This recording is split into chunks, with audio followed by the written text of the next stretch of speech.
He loves to make you dream and smile of living your life more chili style. Whether you're baked or barbecued, you spice up your life with the chili dude. Oh, the chili dude, the chili dude. He loves margaritas and he does good food. You can't talk history if you don't include the quiet legend of the chili dude. Initially, I came to Australia to meet my Nana in Melbourne, and I just kept coming back. And I remember one time I was with my cousin out in the country and having a barbecue, and he referred to Australia as Oz, O-Z. And for some reason it just stuck in my mind that it was a great place to be. After I'd been here for a day, I was standing on top of this hill looking over the water and decided that's where I wanted to live. Knock, knock, knocking on heaven's door. John brought his tractor and tried slashing, and that was kind of a hit and miss. And then we saw an ad for this taco van. We thought, hey, that's something we could do. We know the food business and we know how to make good Mexican food. It was a hilarious little van, too. It popped up. It was not even 2 meters by 2 meters. So two people working inside had to be very comfortable with one another. In my 3 trips to Australia, I noticed that there weren't any fresh jalapenos around. And growing up in Southern California, we were used to having them. So just as a whim, I bought a box of chili seeds, jalapeno chili seeds, and we had to have good salsa, and there wasn't any. After we picked our first pick of jalapenos, we had 500 plants out in the backyard, 12 drums of jalapeno chilies that we had to do something with. People would come to us at the markets, regular customers, and they'd bring their own jar and say, could you fill it up with that salsa that you're putting on our tacos? And pretty soon the light went off and we go, well, maybe there's a product here.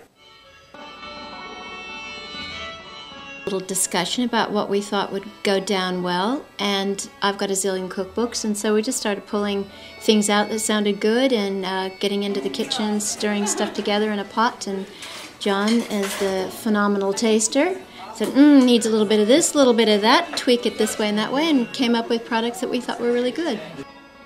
It was being really well received, and one day we did this show in Brisbane, a food show, and everything changed. A few days later we got a phone call from Coles. It was incredible. It was also a lot of work because I had to go into supermarkets and hand out samples to people and travel around to the different stores, but it was worth it because once people actually got to try the product, it sold really well. The first thing we did after the salsas was the corn chips. We found a manufacturer who would make corn chips for us. A lot of people asked me about sweet chili sauces, so with 3 sweet chili sauces to the range, and we added 3 hot sauces, we added 3 barbecue sauces, so now is a total of 13 products. And there's always a competition involved with these things every year, so we entered the competitions and won quite a few awards, including in 2000 the first golden chili. It was like the grand prize for best product range in Australia. The prize for that was a free stall at the big chili show in America, which we decided to go to, give it a try, and see what people over there thought of our chili sauces. And it went really well. We kept going back there for years until in 2007 we won the grand prize there as well. So best tasting chili sauce for 2007 was our fiery coconut chili sauce out of 750 entries from around the world. It's exciting because you know that it's something that you've done from scratch, start to finish. So you know everything that's gone into that. You know the whole story, the whole history of what's gone into that jar. And to know that somebody pops a jar open and goes, oh, that's good. You know, it's very gratifying.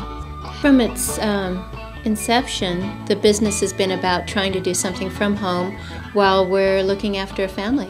Aaron was really a dynamite burrito roller at the markets, and as time went on, the girls got very good at doing food shows. So they've always been a part of it. You know, they've had to step over boxes of chilies and tomatoes. It's not mom and dad going off to work somewhere, but we've all been in it together with their support. Well, I think up till now, I think you could classify Byron Bay Chili Company as kind of a lifestyle business. It's something that enables us a certain amount of freedom and creativity, but possibly food service will be a big part of our future. And even like to create a food chain of our own. We've been playing around with this concept of Aussie Mex in Byron Bay, a little takeaway, and people are really liking it, sort of a fusion of Mexican and Asian flavors. Well, I would like to see the sauce being made and distributed around the world. I don't see why not. The reaction wherever we go has been very positive. I think the really important thing is to make sure that the products maintain their quality and that you give out to the public something that's good. It's not just about taking, it's more about giving. And I've come to the conclusion and wondered what life would be like without good chili sauce. So that's important. But also you get to interact with a lot of people.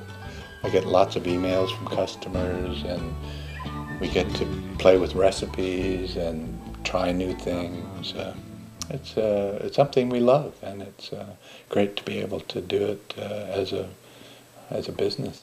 Now he has a chili vision both wide and far of the universal taco bar, of an enchilada world where me and you are having a party with the chili.